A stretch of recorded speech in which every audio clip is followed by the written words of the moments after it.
في تمام الساعة 8:30 اليوم مباراة ديربي عربي مصري، وهي مباراة النادي الأهلي ونادي الزمالك.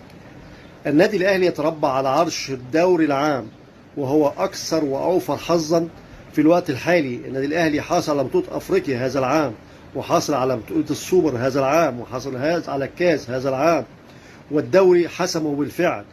ومباراة اليوم لن تؤثر عليه سواء فائز أو مهزوما، ولذلك النادي الأهلي سوف يلعب مستريحا جدا.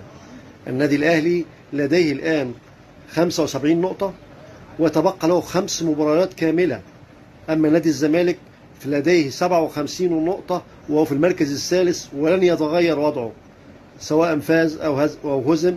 لن يتغير وضعه في ترتيب الجدول في المركز الثالث في الدوري العام. النادي الأهلي يتمتع بهجومه الكاسح، أفضل هجوم في الدوري المصري، أفضل هجوم في أفريقيا. النادي الأهلي لديه أوراق رابحة كثيرة خاصة في الهجوم. نجد لديه 3 ورقات رابحة، وهي محمود عبد المنعم كهربا، ولديه أيضا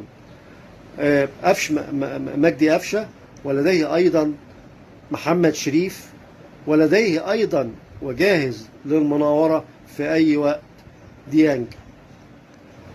ننتقل لنادي الزمالك. نادي الزمالك في المركز الثالث، ولم يحصل على أي بطولة هذا العام في كرة القدم على عكس النادي الأهلي.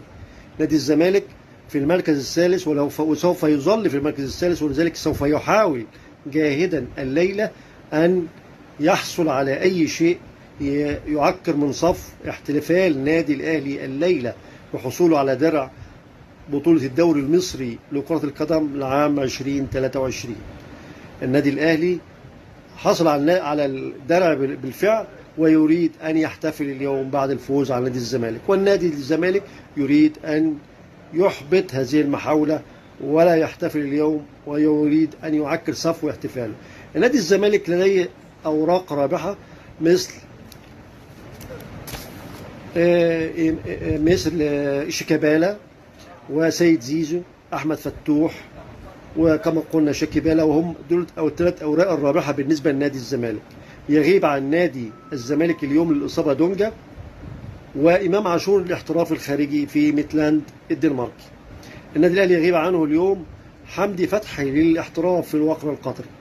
هذا كل ما لدينا من أخبار عن لقاء القمة العربية المصرية الليلة في كرة القدم، القطبين الكبيرين النادي الأهلي المصري ونادي الزمالك المصري. شكرا لكم.